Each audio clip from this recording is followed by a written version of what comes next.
Have you ever come across a comment on the internet that felt different from the others? Too honest, too raw to ignore?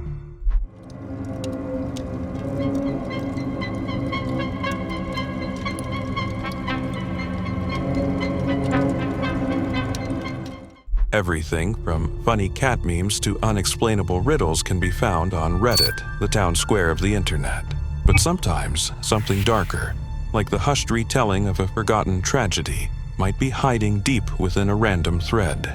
One such comment sparked the horrifying case of Christopher Morris, a little child whose terrible death never made headlines or was covered by the national media, but it somehow endured in a few cryptic posts that were scattered over the internet. No formal justice, not much coverage, just whispers. This is the story of a child whose memory is preserved online by strangers rather than by the media or the authorities. It is the story of a digital ghost lingering in fragments of data, waiting for someone, anyone, to finally listen. It all started with a comment, just a typical Reddit thread talking about strange and unsettling deaths. That is, until one user shared something that stopped readers in their tracks. They brought up a disturbing case from Wichita Falls, Texas, where a little boy named Christopher Morris had been found dead in a dishwasher. The commenter claimed that the kid had been tortured, sexually assaulted, killed, and then put inside a dishwasher on a military base, Shepherd Air Force Base to be exact. Not only was the crime horrific, but the creepy silence that followed it added to the post's creepy tone. The user expressed genuine confusion and disbelief. What stopped this horrifying event from becoming national news? How could a case that was so detailed and so dark just disappear from the public record? They said they lived nearby and recalled that there had been a single, short, local news story, followed by nothing. Not a single update. No outrage, just silence.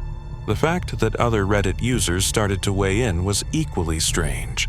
Some said they remembered vague whispers about a boy on the base. According to one, the child had been a latchkey child who lived alone at home. Another remembered that the dishwashing racks had been taken out and were strangely placed in the center of the floor. Some even claimed to have known the kid or his family personally. It seemed as though everyone had been clinging to this memory for years, but one comment suddenly brought it all back to them. Details in the thread slowly started coming together, much like a puzzle being put back together.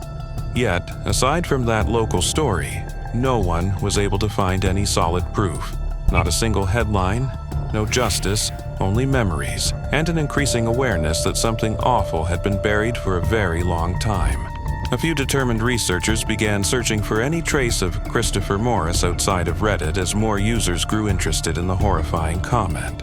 The mystery was only made more complex by what they discovered, rather, what they didn't discover.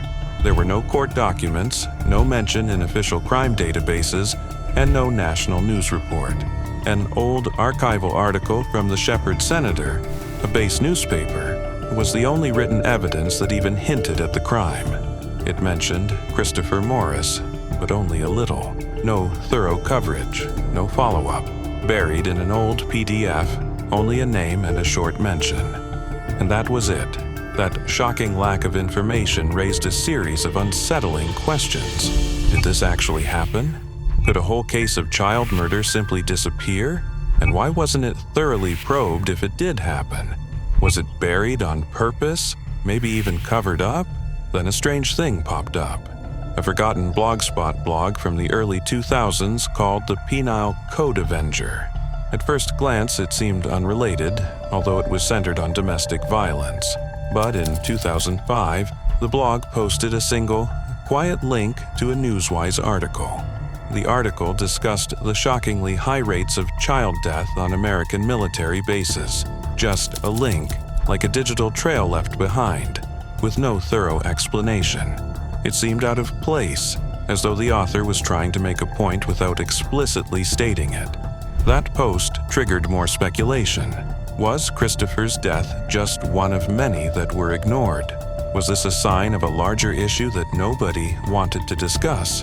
People held on to these pieces in the absence of clear explanations, trying to piece them together. But all they had were rumors, shreds, and a gut feeling that something wasn't quite right. As the years went by, and the blog post sat quietly in a dusty corner of the internet, an unexpected event unfolded. Below it, a small stream of deeply personal comments started to emerge, raw, touching, and unsettling. These weren't random internet trolls or curious onlookers. These individuals claimed to be associated with Christopher Morris, people who said they loved him. According to one comment, it was from his best friend, who had known him since they were little. The message was short but powerful, brimming with anger, heartache, and a pressing desire for answers. Another, Brittany Schultz, left a sincere appeal and claimed to be his cousin.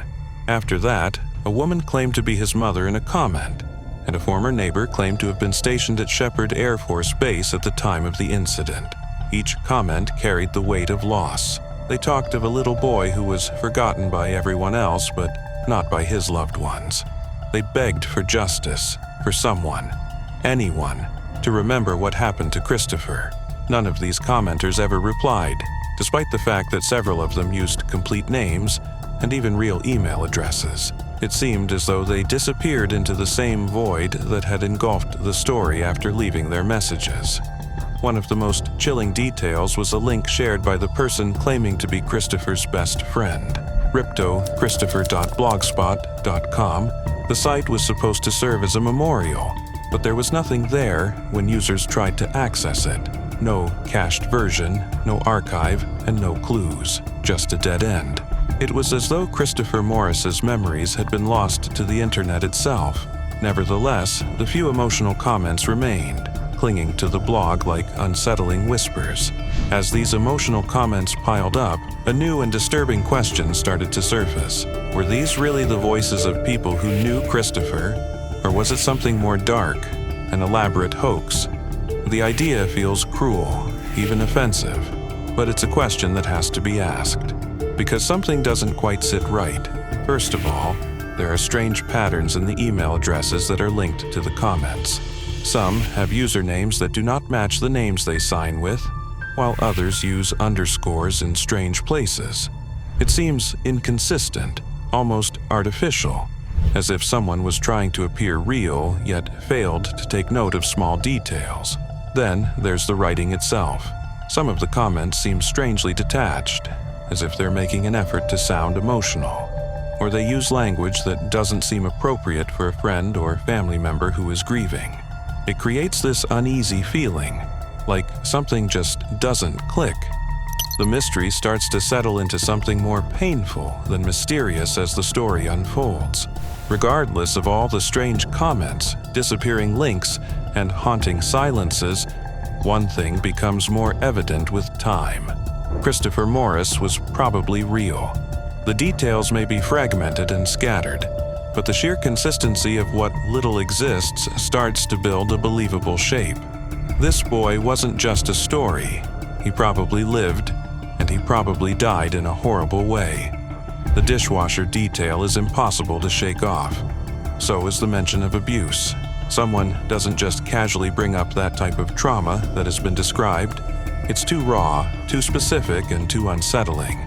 And when you think of where it happened, on a military base, the silence around it begins to make a tragic sort of sense. Military-related cases often involve complex legal issues. The military conducts its own investigations, some of which are never resolved. It's easy to understand how the case disappeared when you consider that it most likely happened in the early 2000s, or possibly the 1990s, which was before social media made everything instantly shared. But now, the internet is all we have. Reddit threads, strange blog comments, and the odd persistence of a boy's name whispered online. No police records, no official news reporting.